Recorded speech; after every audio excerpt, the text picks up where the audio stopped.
Have you ever been scrolling through the Siren Network and wondered, who are these bitches? We're going to tell you today.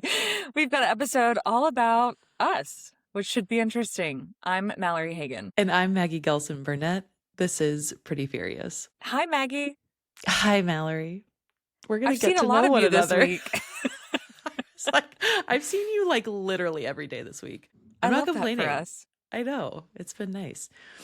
We're going to get to know one another today. Well, the audience think is we gonna know get to each other. Yeah, I was going to say, I literally, last week when I posted that video about I was eating the Cheetos and I was like reading a comment from a woman who called me directionless. And you were like, I knew exactly where you were going with that. I was like, you know me well. You know Just me in case well. anyone was wondering, the direction is ushering MAGA off a cliff. That is my direction. That is my direction in life. I was watching it on silent and I was like, I know what she's going to say.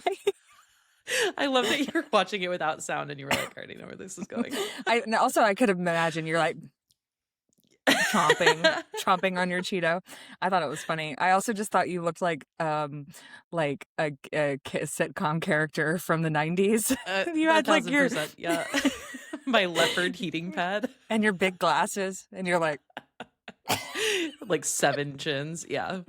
Which is my favorite way to record videos, but I do have a lot of feelings now. I think about like as your platform grows, I don't know, I think you become more like, it's not that I like give a shit necessarily about, what people think of my appearance or whatever, but it's like you just become more aware of it. Like I think that because more people are dicks to you about your appearance. So I don't post as many videos anymore where I'm not like kind of put together in some way, but that one I had to. So, you know what I always fall back on? Well, 2 things. One, I am a little bit more careful about the cover photo that I choose.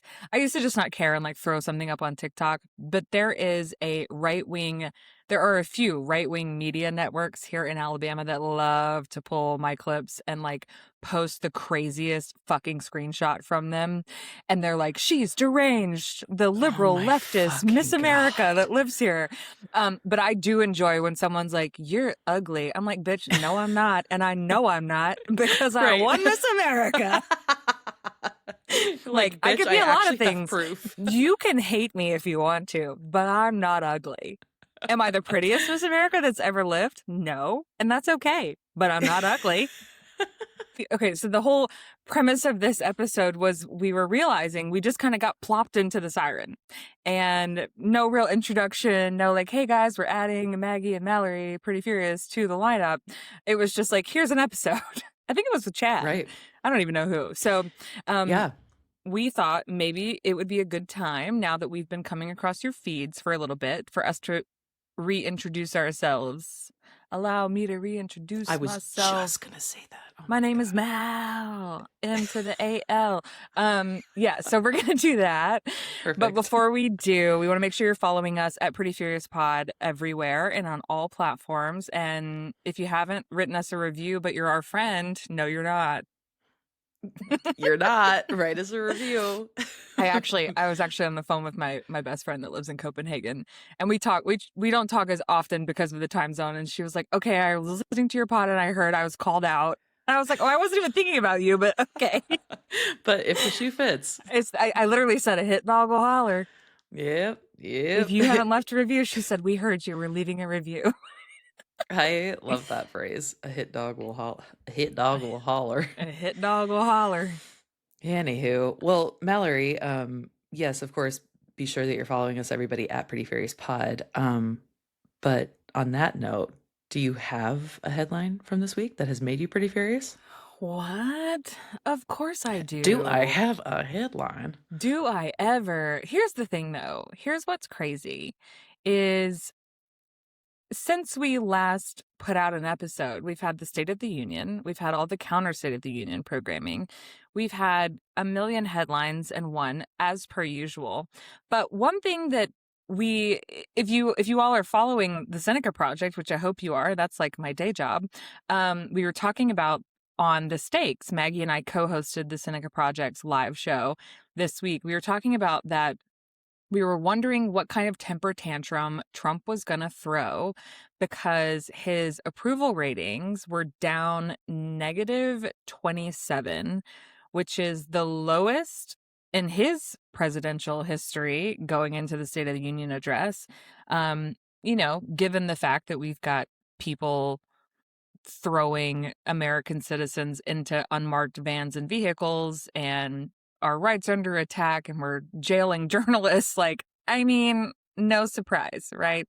But the big question going into the State of the Union was, what will his retaliation be? Like, what kind of tantrum will he throw? And this week, the Washington Post reported that activists are coordinating with the White House on an executive order that claims China interfered with the 2020 election. And you may be thinking, why are we still talking about the 2020 election? And that's because Donald Trump wants to declare a national emergency. So it's an emergency because, quote unquote, China interfered. And they contend that national emergency would allow him presidential power over voting. So this would be pretty unprecedented, especially in modern times.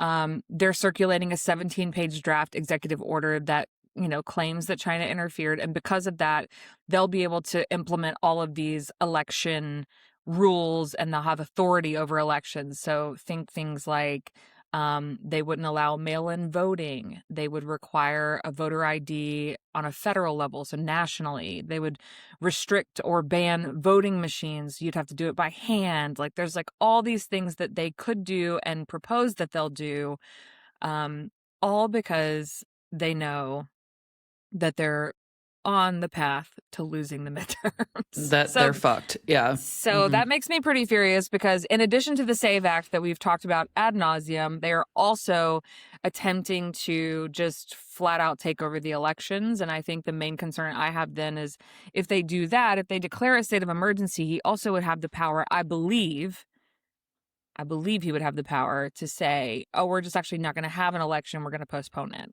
Right. And we are in full-fledged dictatorship then. So, Slay. So fun. A couple of positives I heard this morning on that note that I'll just interject here. So the first is that luckily for now, and I say for now as a very, very just cautionary statement. So don't let up on your senators, your congresspeople, is that the SAVE Act is effectively dead after a filibuster that happened. And so that is excellent news, of course, especially as we head into midterms.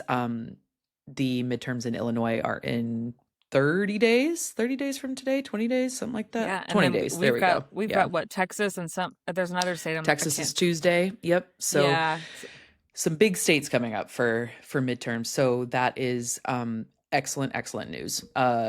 Love to hear it. Love to hear when Republicans fail. The other thing that I heard this morning is I was on a call and there are a lot of attorney generals and secretaries of state and a few law firms as well who are actively drafting their lawsuits that they will inevitably file once Trump does issue this executive order. So I think the good news is that there are people who are prepping for this. They know it's coming. He will lose if he tries to, administer this executive order. It's not going to work. There's not a single judge in this country who is going to look at this and say, yep, that's good. Like it's just not a thing.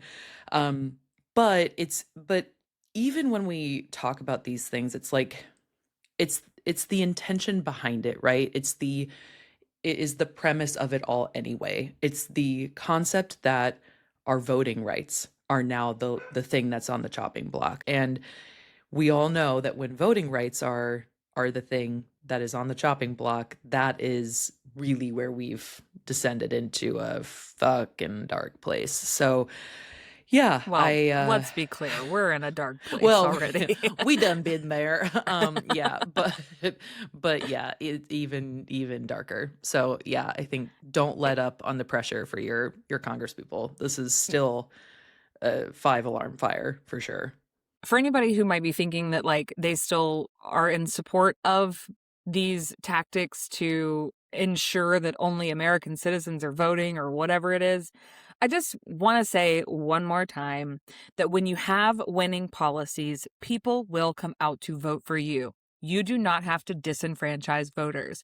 There are already enough scenarios in our world that disenfranchise people that would like to vote. You don't need to try any harder. So if you have a winning policy, you shouldn't need to do stuff like this to ensure that you actually win elections. And that goes for also all the crazy gerrymandering shit that's happening that we Yeah. have no longer talked about, but is still going on. Hmm. Just throwing that in there. So what headline Yeah. has made you pretty furious this week?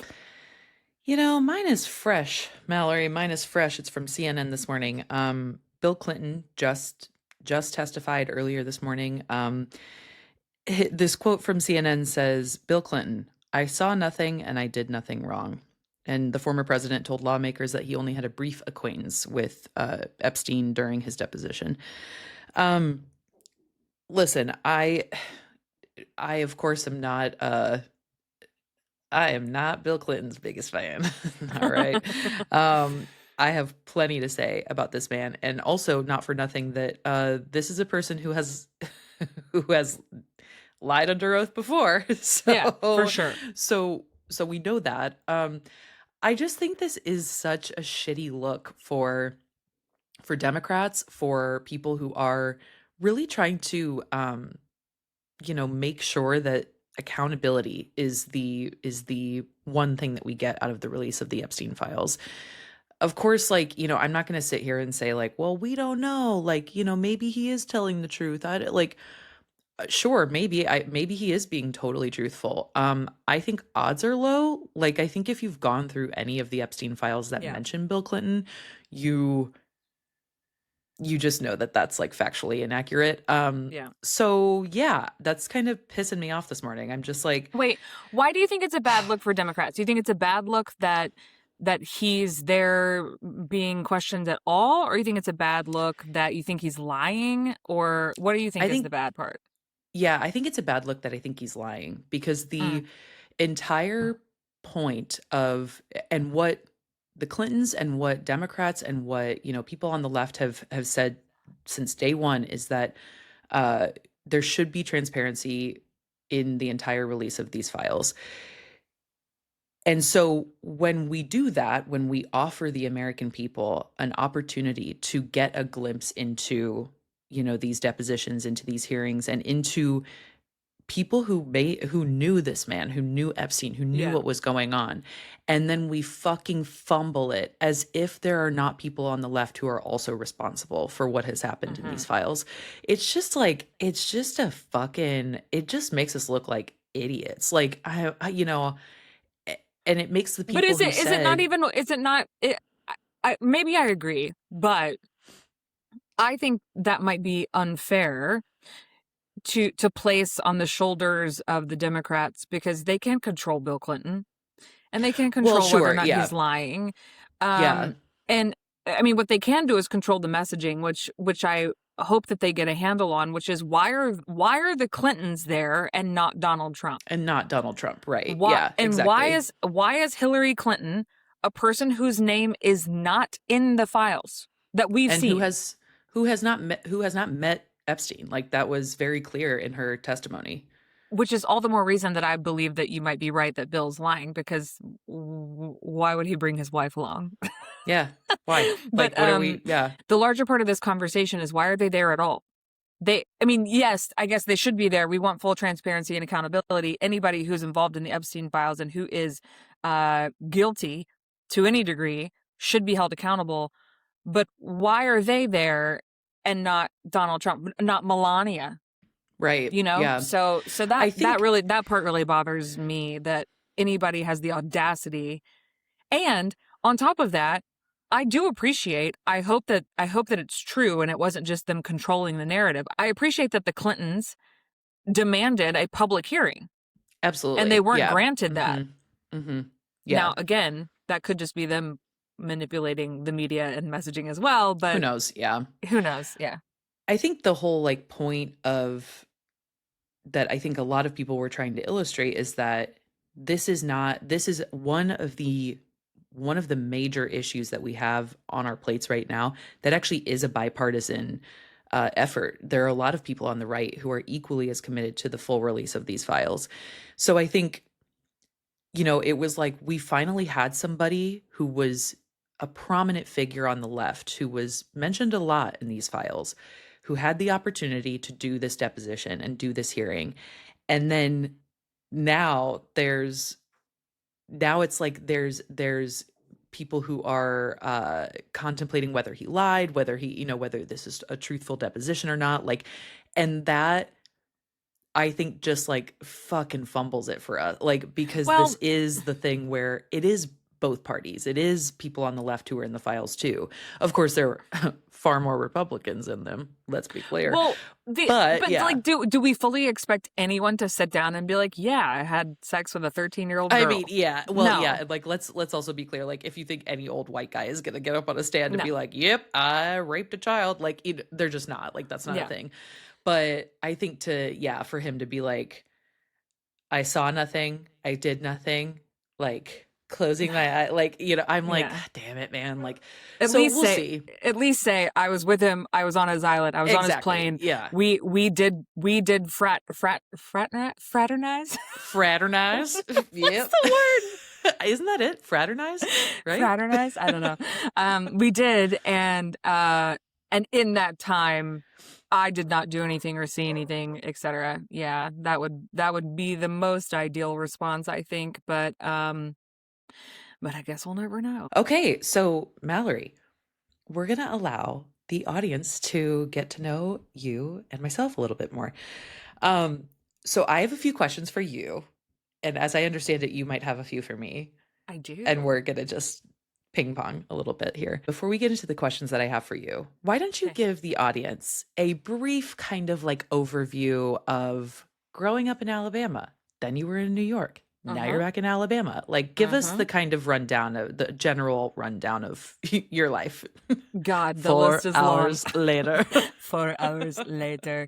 I grew up in the Auburn Opelika area in Alabama, which is central and right on the border of Georgia.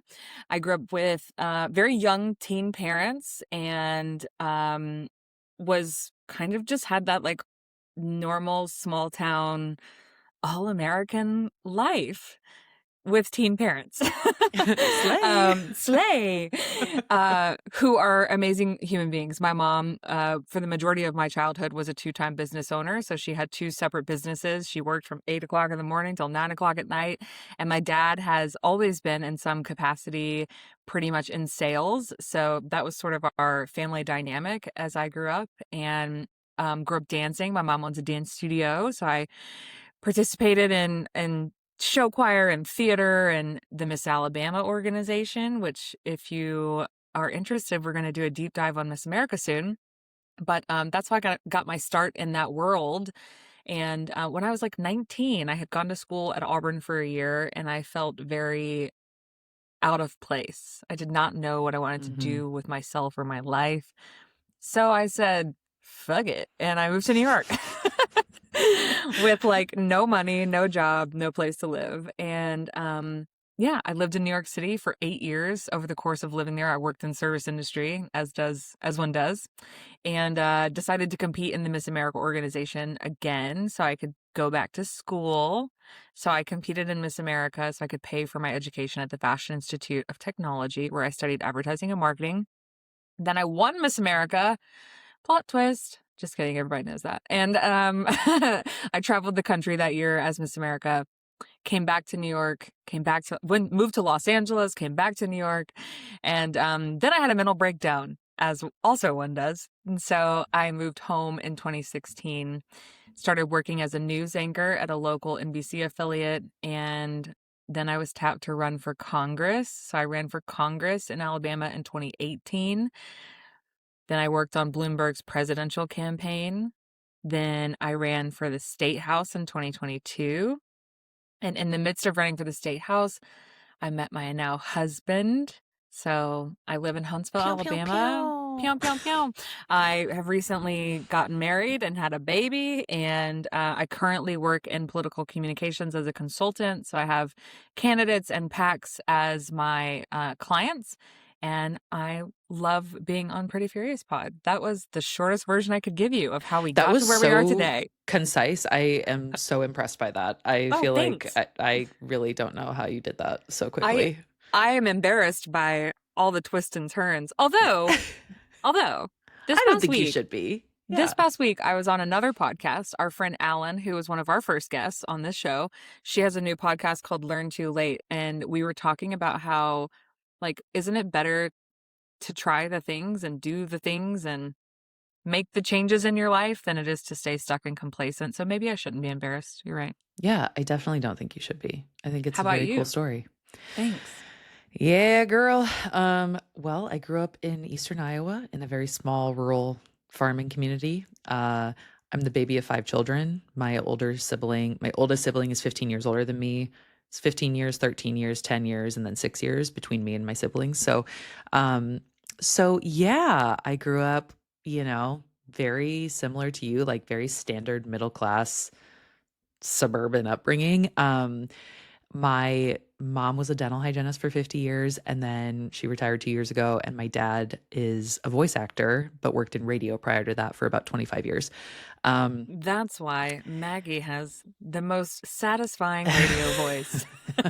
Well, what's hilarious is that I met my husband that way as well. So my dad worked with my father-in-law in radio, and they became really good friends. We stayed family friends for a really long time, and then my husband and I got together that way. So he also has a really nice voice. So yeah, he's got some pipes. I did my undergrad at the University of Alabama. It's my obligatory roll tide there. I was a Crimsonette there, so I grew up dancing, baton twirling. That's what led me into pageantry. I competed in Junior Miss Iowa, Teen Miss Iowa, Miss Iowa. I was in that system for a really long time, for about 12 years. I was first runner up to Junior Miss Iowa. I was first runner up to Teen Miss Iowa. And then I was first runner up to Miss Iowa. Boy, don't I know how that feels. So I have been a first runner up a lot. Yeah, got my degree at Alabama, exercise physiology. Yeah, and then I moved back to Iowa. I was like, I have no fucking clue what I want to do. I started a health coaching business. I was in the process of competing for Miss Iowa. And then 2018 happened. I was first runner up to Miss Iowa, and my whole life kind of like sort of fell apart. I broke up with the guy I'd been dating for 5 years. Quit all my jobs, like began working as a barista, just like crazy shit, shit that you do. You also had a mental breakdown. Yeah. Like when you have a fucking mental breakdown. You were just 2 years early after 20s. me. Yeah, exactly. Like it just was like, I just had no fucking clue, like what was next for me. So I too did what you did, Mallory, and I packed my bags and I said, I'm moving to New York. To New And York. so I did the same thing. Maybe New York really is full of people who are crazy. Yeah, It's not. I It's not. It's one of the best places ever. It's the best city in the world. But yeah, I packed up. I had never been to New York. I just like got on a plane and was like, bye, I'm leaving. Wait, you had never even been there? Nope. Had wow. New York is very hard, even if you know what you're doing. It's fucking nuts, dude. And when I first moved to New York, I had like $700 to my name. I moved in with a friend who like lived in a 2-bedroom apartment, but had a big enough room to where she had a queen bed and then also had like a twin day bed. And I slept on that twin day bed for like 3 months until I could afford to get my own place with a roommate. So yeah, that was bonkers. Like literally living in the same room as somebody. It was just Maggie, fucking I had insane. no idea how similar our stories are. Yeah, it's crazy. I lived with a friend of a family friend in a studio apartment, like That's all insane. the way out in Brooklyn, like towards the very last stop of the F train. That's right. You said where you lived, and I was like, the only time I've ever been like that far in Brooklyn was like I went and hooked up with this guy one time who lived in Bed-Stuy, and I was like, this is far as fuck. This is further than Bed-Stuy. And yeah. And I actually lived in Windsor Terrace later. I moved around a lot, but yeah. Anyway, sorry, I had no idea. You had $700. I had $900 to my name. Like slay, yeah. I was like, I'm gonna do this. We're gonna make it work. Which is like nothing in New York City, like that lasts or like 4 days. Anywhere now. yeah. But yeah, I was out there and then was planning to audition for the Rockettes. I worked with a dance teacher pretty intensely while I was out there. And then COVID happened and I was like, okay, well, that just kind of like fucked up all my plans. So my parents were like, you're coming home during this like, little crazy time. We thought it would be a couple of weeks, so I left New York on March, I think 16th of 2020. I taught the last solid core class that ever happened at Solid Core FIDI before they shut down for like 9 months. It was crazy. Wow. And then, came home and was home for 4 months. And in that time, started dating my now husband and all of the things. Moved to St. Louis with him, into a studio apartment. We got a corgi. It was just it was chaos. It was pure chaos. Yeah. And then, we were in St. Louis and then bought a house, got married, moved to Peoria, Illinois, where my husband is from originally. And now I'm doing content creation full time and making fun of Republicans online. That's the short version. Crazy. Who would have thought while you were twirling your baton at the University of Alabama that this is what you would be doing? It's wild to think about. I think especially having done pageants for so long too, I think you get really comfortable like showing a version of yourself to the world. And I think if I had told Maggie 5 years ago, like, hey, this is what you're going to be doing with your life in 5 years. You'll say fuck online a lot. Yeah. I would have been like, what? Like, that's crazy. But yeah, I mean, it's really, I think it feels very like affirming that I'm doing like the work that I'm doing now.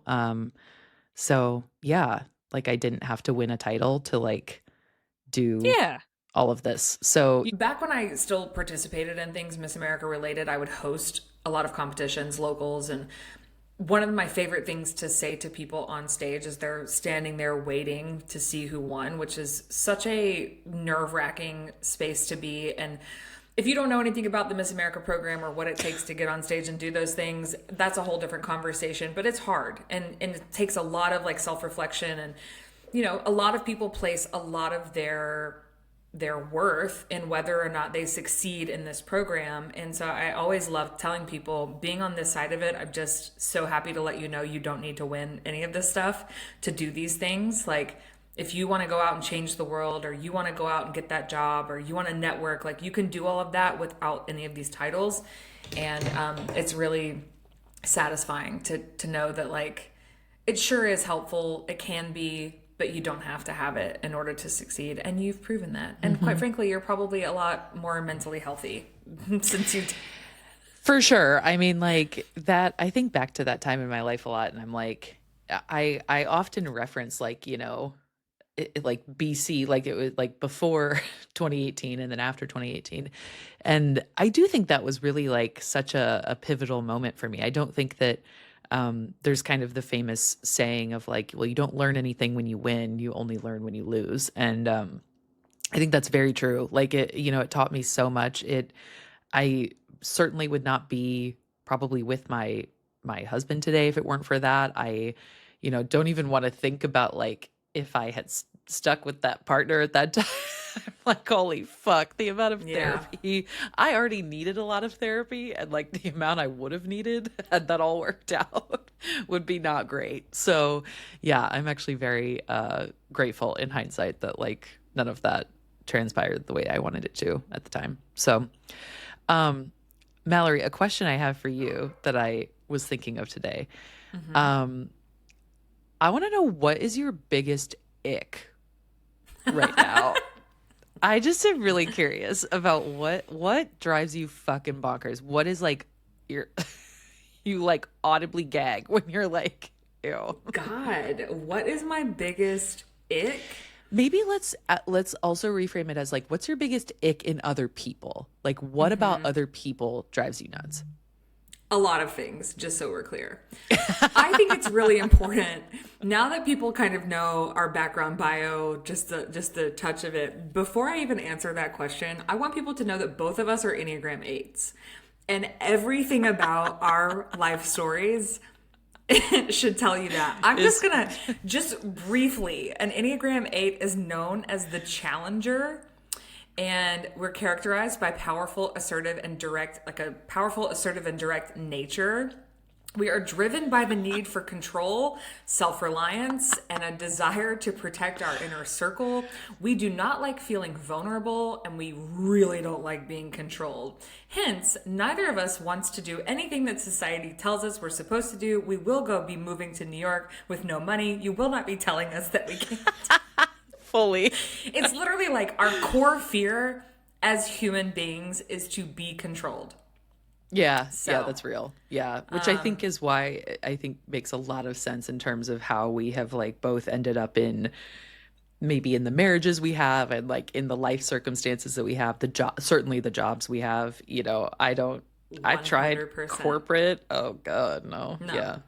And Yeah. we also just have like well, maybe this is my ick, so I'll save it. But I want to just point out as well that some of our strengths are being decisive, protective, courageous, loyal, and direct. And I think a lot of our life stories also point in that direction. Courage being at the top of it. I literally have a tattoo that says like be courageous.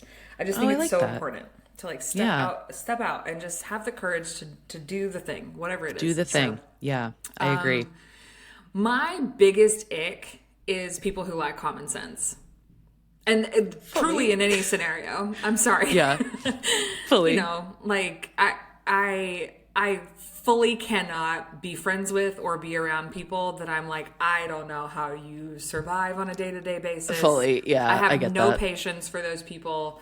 I just can't function in those spaces. That may seem, I don't know. I don't even know. Maybe you're looking for something funnier than that. I just can't. I can't be around No, people with I no actually, common sense. I think that you reading the entire like Enneagram 8 description and then giving that answer is like probably the most Enneagram 8 thing you could have done in that moment. Like, so I think that's actually perfect. That was very chef's kiss. But You if just we really wanna- wrapped if that we up want, nicely. If you want like something that people do that I'm like, oh, gross. It's talking Also with that. a mouthful.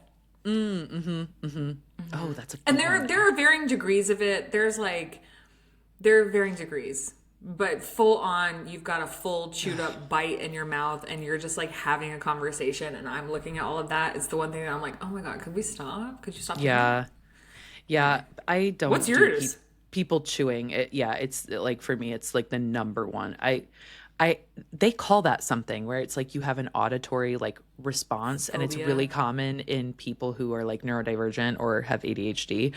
And Ty will be sitting next to me on the couch and we'll be eating dinner or whatever. And and he won't be doing anything wrong. Let's be clear. Like he will have like his mouth is closed. He's not doing any like whack as fuck, like, situation. And I'm like, you need to get the fuck away from me. Like, I'm not doing this. I just hate it. Like if you, oh my Yeah. God, drives me nuts. No. Totally understandable. We have a kid who loses his mind at his brother. He's like, stop chewing like that. Yeah, it drives me nuts. I totally get that. Like, I literally, yes, I am on whatever child that is, I'm on their team. Like, absolutely. Makes me crazy. Okay, if your personality had a warning label, what would it say? Oh, fuck. A warning label? Oh, God. Probably like step back, like just like get the fuck away. like I just feel like Unapproachable. yeah, like I'm really intense and I that still is something I'm not completely confident in. Like I'm a very intense person. I'm very intense in everything that I do. There is no in between. It's 0, it's 100. That's just the way I am. I've always been that way my whole life. And for a lot of time, I felt a lot of shame around that. And now I'm kind of getting into this space where I'm more comfortable with it, but I do recognize that it makes a lot of other people like pretty uncomfortable a lot of the time.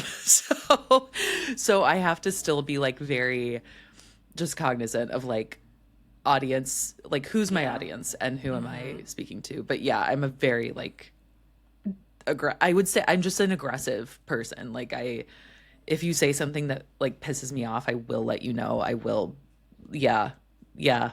Yeah, that's actually really funny. That reminds me, my husband will often say, and it's just a response that he has. He doesn't mean anything by it, but he'll say like, "Oh, do you want this?" And I'll say, "No, no, thank you." And he goes, "Are you sure?" And I'm like, "If I'm sure about something, trust me, I know. You don't have to ask me if I'm sure. Don't I ask got me. it." But like, it just cracks me up because I'm always like, if I don't want that, I'll tell you. And I will if let I you do know. want that, I'll tell you. Yeah, If I'm absolutely. upset, I'll tell you. Like everybody will Yeah. know where they stand. I feel like my parents would probably listen to this and laugh because like as a child, it was like, you know, I had a lot of outbursts like that were in very odd circumstances. Like I had a lot of outbursts when I was like at baton practice if I couldn't catch a trick. And I look back now and I'm like, a lot of that was like just because I was just so intent. Like was just like wanted things so badly, wanted control, wanted to like, feel, a sense of control. And so yeah, I'm just a very intense person. Okay. Mallory, a question I have for you is, what is something, maybe a brief like sentence or phrase that you would tell 25-year-old you? I would tell 25-year-old me that your 30s really are that much better. And just Yeah. get through your 20s, you'll be just fine. My 20s were absolutely horrendously chaotic. Awful. Just full of all sorts of crazy things that most people can't even imagine, even after they hear me tell them. Right. So I think I would just go back. You know what's funny is I remember turning 25. I remember my 25th birthday. I remember I was with my parents and the person I was dating at the time. My birthday is December 23rd. So either it's like I'm surrounded by my entire family, or like we do something quiet because it's December 23rd. And this, I think, was a year that we just did something quiet and we were getting home and it was like 9:30 from dinner. And mind you, I had lived in New York from 18 to 24. I was used to like Yeah. throwing, going out and having big adventures and like all these things. And we were getting home at 9:30 on my 25th birthday. And I was like, I'm getting old. It's 9:30. I hate turning 25. Oh my God. And now I'm like, man, you couldn't pay me to go back to my 20s. You couldn't pay me. Yeah. You couldn't pay me enough money to go back to my 20s. Same. Yeah, that shit was What would you tell your 25-year-old self? gnarly.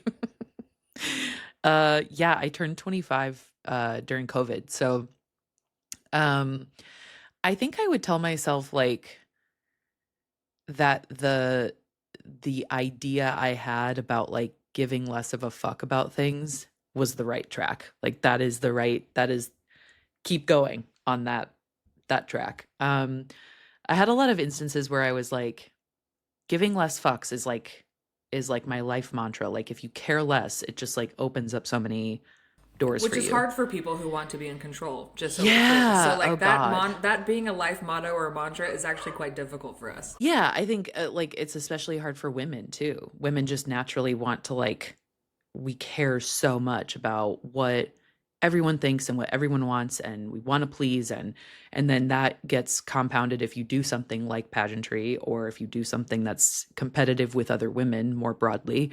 So yeah, I think that's what I would tell her is like, keep going down that path, because that is the one thing I will say that was interrupted a lot in my late 20s. I kind of kept having to learn that lesson over and over again. Like, stop caring what other people fucking think of you.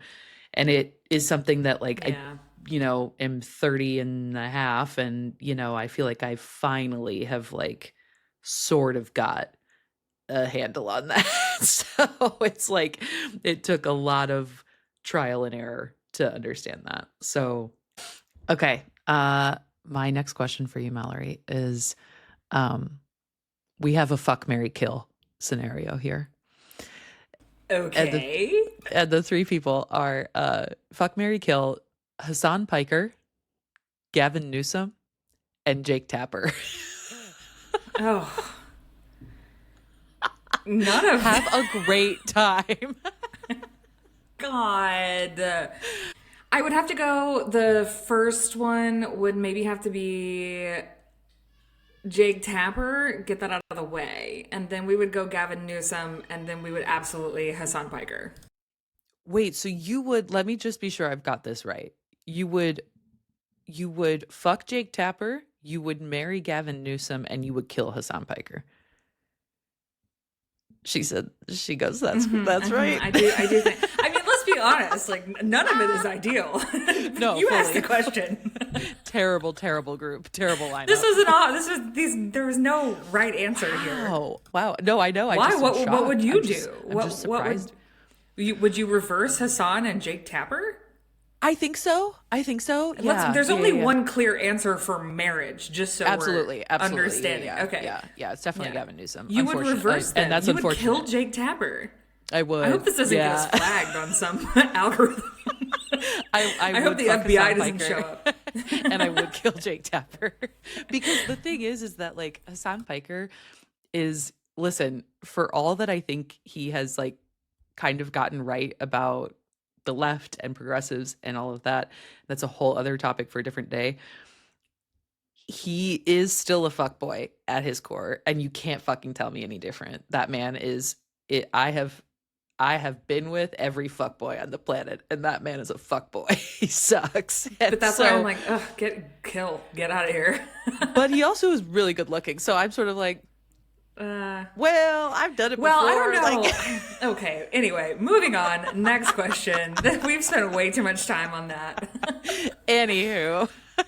Tell me who is someone who has changed your life besides your husband? Ooh, that's a really good question. Someone who has changed my life. I mean, obviously I'm inclined to give all of the like familial examples of like, you know, my parents, my grandmother, you know, my siblings for sure. Someone who has changed my life.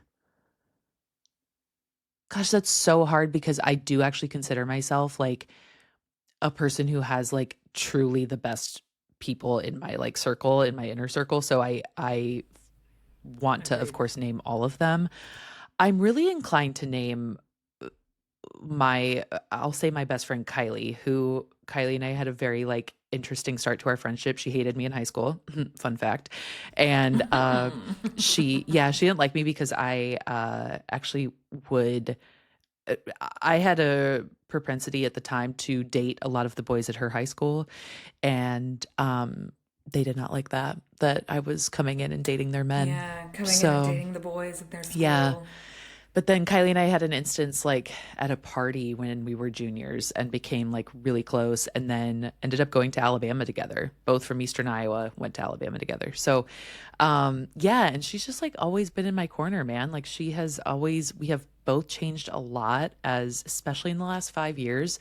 And she's one of those people who's like incredibly loyal like me. So I really value that in another person. Mm-hmm. And she also is just like, I think has seen like every part of me and still is like, like I'm going to stick around, you know? And I think those are the types of people that really makes such an impact on you as a person, is like the people who see all the really bad shit and are still like, still like, I'm going to hang out. You're still worthy of being loved. Yeah. Yeah, exactly. Yeah. So her and my therapist, Christine, love you, girl. She's great. So yeah.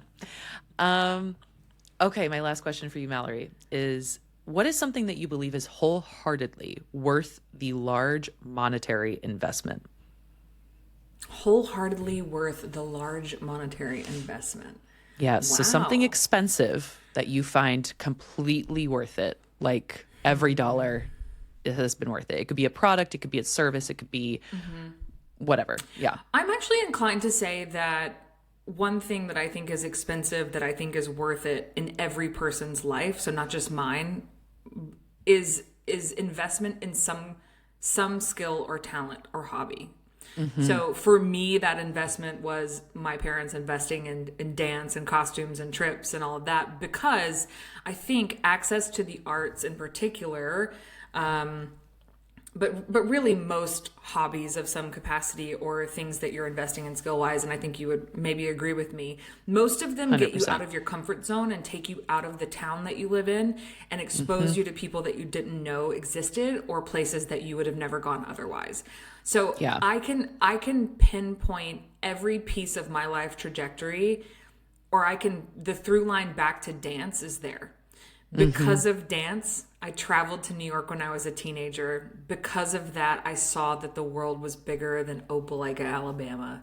Yeah. And because of those travels, I was interested in other things and cultures and people. And I mean, the list goes on. So I think if you're a person or a parent who's looking at something like dance and thinking, oh my God, I'm spending so much money on these costumes and competitions and all of that, it's so worth it for the development of the human that you're raising. And I feel that wholeheartedly, that expense, I'm so glad my parents invested in, even though that's not what, we ended up doing professionally. Yeah. Totally. It has wholly shaped who we are as individuals. And I think that it's worth every penny. Yeah, 100%. I agree. Yeah, I can trace every single part of my life back to, like, all the good parts for sure, back to dance, baton twirling, even All the Kylie. things you get interested in. Yeah. Your Yeah, friends. Like my best friend all of Kylie. it. The only way I met her was because I was taking dance at a studio that was in her town at the time. Like, that just shit crazy? like that, where I'm like, oh, okay, yeah. Like, it all Yeah. kind of traces back. It really So, does. yeah. My last question for you before we head out is, Sure. what is the hill you will die on? God. There are so many. I have, god damn, dude. I can't believe you just hit me with that as our last question. I have literally so fucking many hills. Okay, a hill that I will die on is I believe that every man who voted other than Hillary Clinton in the 2016 election is a walking red flag. I say this because my husband voted for Hillary. And at the time, I draw this parallel. I was dating a man who I thought I was going to marry who voted third party in that election. And I think so much of what we know about misogyny, about feminism, about what it means to actually respect women, about what it means to, like, what boundaries you have for yourself as a man, about women and about how you treat them, and all of that. I think all of that can be traced back to the first woman who ran for president. I think that you might be right and have opened up a can of worms. Yes. So I would do an entire episode on that. Like, that is a hill I will die on. That is for sure. So, Well, and I don't think Hassan Piker voted for Hillary. So. all right. See you next week. All right. Bye. Bye, guys.